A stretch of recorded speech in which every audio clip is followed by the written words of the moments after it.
Hello, my name is Beck and welcome to the Where's That Fantasy Challenge. I am filming this at my partner's house instead of at my house, so I do have a bunch of fantasy books behind me as well as on a shelf just to the side that you can't see. So I hope I have an answer to all of these questions. I will leave everything linked down below, so let's get into them. Already I know the answer to the first question, and it is question number 1, a book that has over 1,000 pages. You can see it. It's Oathbringer. Oathbringer has 1,300 pages, if not more. We're already off to a flying start. Question number 2 is a book that is older than you. I'm 27, and I don't know if Assassin's Apprentice was published the year that I was born or not. Maybe. I'm gonna go for this one. If I'm not right, then shame on me, but I'm pretty sure that this was published the year that I was born. So it's not older than me. I don't have anything older than me, but this one is probably the same age as me, so pretty close. Question number 3 is multiple books in a series that you have not started. Oh dear. They're on this shelf and they're all under a bunch of other books, so this is going to be hard. The Emperor and the King of Thorns, these are the sequels to The Prince of Thorns in the Broken Empire series by Mark Lawrence. I read Prince of Thorns last year with the intention to continue the series because my partner loves these books, and I just didn't make time for them. Plus I got quite busy, so I do want to continue reading them, but I'm not going to prioritize them because they're not immediately under my interest, at least not at the moment. I'm very much a mood reader as well as a TBR person, so hopefully these will appear on a TBR maybe late this year, or I will just pick them up randomly when I feel like it. But these two are continuations that I just haven't made a point of starting yet, and usually I'm pretty good at holding myself accountable to continue series, so I just let this one slip by accident. Question number 4 is a book with a weapon on the cover. That's a flag. No. Yes, this one has a sword. Kings of the Wild, a sword and a shield. Question number 5 is a myth or a retelling. I'm really gonna struggle. I don't think I've got a myth or a retelling. I don't really read those. Maybe Spinning Silver, but I did unhaul that one. So I think that one is a bit of a bump. Question number 6 is signed by the author. I think I have a variation of this. Why does it always have to be at the bottom of a book stack? Stormfront is signed, but it's signed by James Masters, not Jim Butcher. But I want to say that this counts because the fact that it's signed by James Masters is pretty damn cool. So I wanted to kind of show it off a little bit. Question number 7 is a book with illustrations, and I know exactly what book that I'm going to pull out for this one. My fave, Robin Hobb. This is the illustrated version of Assassin's Apprentice, the first book in the Farseer trilogy. The other cover looks like this, but the illustrations are so gorgeous. So I'm not embarrassed to have multiple copies of the same book. Not at all, especially when they're a favourite one. Question number 8 is a book with a unique magic system, and the book that I want to talk about is The Black Prism. It is, where is it? Up here, and it's behind my figurines, so I'm not going to get them out. So The Black Prism is a unique magic system because it involves the use of colour. So people look at light, split it, and then they can transmute individual colours, and each colour has a physical property that's a little bit different. And if you are very powerful, you can split a bunch of different colours. If you are a mundane, then you can't split any. Some people can split 1, 2, or multiple. And I love how those colours and that magic system is integrated into their politics and their power hierarchy and keeping the balance of nature in check as well. It's very detailed and I love it. It's one of my favourite world building systems. Question number 9 is books in a series that are not the same size.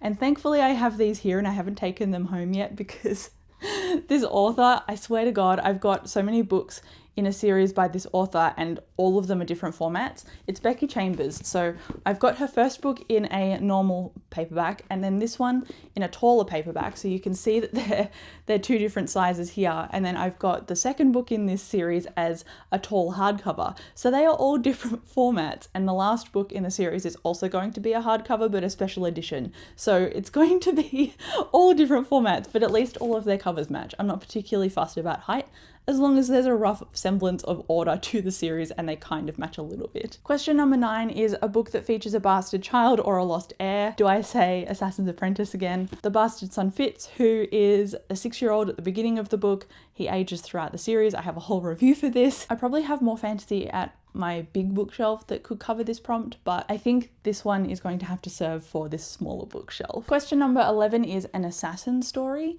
I know Nevernight would fit this bill because I've got an entire shelf dedicated to that on my bookshelf at home. But as for here, I'm not sure if I've got anything. I could say a character in here for the assassin question, because that's what she was trained in, I guess, but she's not actually an assassin really. She just has those kind of personality traits. So I think I'm going to have to stick with Nevernight, but I don't have it physically, so before they are hanged.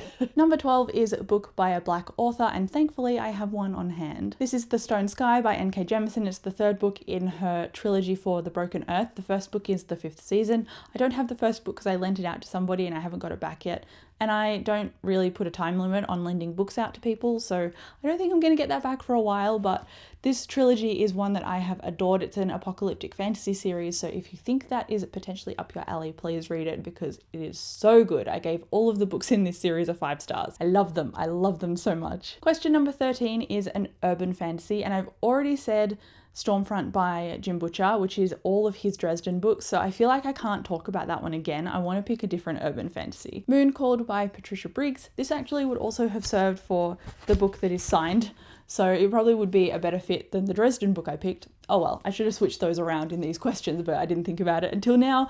This is an urban fantasy about supernatural creatures. It's set in our world in America, and it's about a woman named Mercy Thompson. She runs her own mechanics shop. She is a shape-shifting coyote, and she also lives next door to an alpha werewolf, and there are werewolf politics, and there are vampires, and there's a whole bunch of different supernatural entities in here. I got to book 2, but I know it's a long series, so it's a series that didn't really hold my interest, but I know that a lot of people love it, so I'm probably a bit of an outlier, so don't listen to me with this series. You'll probably like it more than I did. Question number 14 is a special edition, and usually I keep my special editions at my house, but I think I have something here. This doesn't really count. It's not like a special edition that you could pre-order, and I do have an actual special edition hardcover of this book that I did pre-order, but it's at home. But this edition is pretty special as well, and I'll explain why. This is a proof of Priory of the Orange Tree. It's a standalone adult fantasy book by Samantha Shannon, and this is an actual limited edition proof that I was sent by Bloomsbury to review, and Samantha Shannon has actually assigned it to me, and that's why it's really special. It is a special edition of a book, but it's not a book that you pre-order as a special edition, if that makes sense. So this is a bit of a roundabout answer to the question, but I feel like it still kind of counts. At least it half counts, and it counts to me. So a special edition, tick. Question number 15 is a book that features dragons, and why did I hold up Priory before? This book has dragons in it, and I love how Samantha Shannon integrated them. Damn it, I keep doing this to myself. The Last Wish, the Witcher book, it has a dragon in it. There is a dragon story, a short story in here. The first 2 books are compilations of short stories anyway. The TV series covered the first 2 books roughly in the series, so if you watch the TV show, you'll understand what I'm talking about. It's got a gold dragon in it, basically. That's part of this story, or at least one of the stories in here. It definitely counts even though it's not just a dragon book. Question number 16 is multiple copies of the same book, and this sometimes happens to me if I request copies from a publisher. They might send me a proof or a final copy, or they'll send me one or the other, and then I'll go out and buy the other one. So that's what happened with Ninth House. And that is why I have 2 editions. This is the final copy. It's got all the writing on it. This is the proof edition. So the covers look different and the spines look different as well. And then question number 17, we're almost at the end. 17 is an underhyped book, and I feel like I only have a lot of hyped fantasy here. Maybe Spellslinger? I know I hype this book up a lot, but I don't see a lot of other people talk about it. It's a young adult fantasy book. It follows Kellen, and he is very much an underdog. So he's kind of that unwilling hero that has to step up to the plate. He's got a heart of gold, but he's not got a lot of support behind him. And so it's about found family. It's about Kellen discovering his identity and building up his strengths, whether that's in magic or not. He lives in this village that is very prideful of their magic and very manipulative as well, and a lot of the people in his village take out their frustrations on him because they know he's the youngest and the runt of the litter effectively when it comes to magic. He knows all of the things that he needs to, but he just can't spark the right bands on his wrists in order to get affected by that magic so that his spells will work properly. So he is on the back foot, and he has to rely a lot on bluffing in order to get himself surviving through situations, which I found really interesting because you can never predict where it's going to go. He will always divert attention and have support from friends, and I love the banter in here. I love Kellen's development, and it's a series that doesn't get talked about a lot, like I said, so It's got beautiful covers, it's got an awesome premise, please read it. The next question is number 18 and it says Standalone. I don't think I've got a standalone here except for Priori, and I've already talked about that, so I'm going to say Uprooted by Naomi Novik, even though I don't have it. So I'm kind of cheating here, but I do promise that I own it, so it's not an entire cheat, it's just a location cheat. And then number 19 is one word title. I wish I kept Uprooted for one word title as well, but there's not a lot of fantasy books that have one word title. It's usually like the word. It's usually got a grand title or at least 2 words, like Assassin's Apprentice has 2 words. A lot of the books in that Assassin's Apprentice Farseer series has 2 words. Farseer would maybe count, but that's the name of an entire trilogy rather than just one book. I'm so stupid, there's one right behind me that is 1 word. Warbreaker! And it's backwards. Warbreaker! 1 word, Brandon Sanderson. Magic system revolving again around colour, but in a different way to the Black Prism. Pretty great if you want to start with Sanderson. Maybe start with this one. And now we are down to the last question on this list. It is number 20, a book with a talking animal. Again, I could say Nevernight because there is a shadow cat in that named Mr. Kindly. He talks, he's very sardonic. There's also a character in the Farseer trilogy that I love, and because of one of the magic systems in the Farseer trilogy and the Elderling series across Rob and Hob in general, there's a wit magic, which means that people can telepathically communicate and bond with animals, and then the skill magic lets them bond with people and talk with people telepathically. So because of the wit magic, animals can technically be talking and they can have their own internal voice that they communicate with.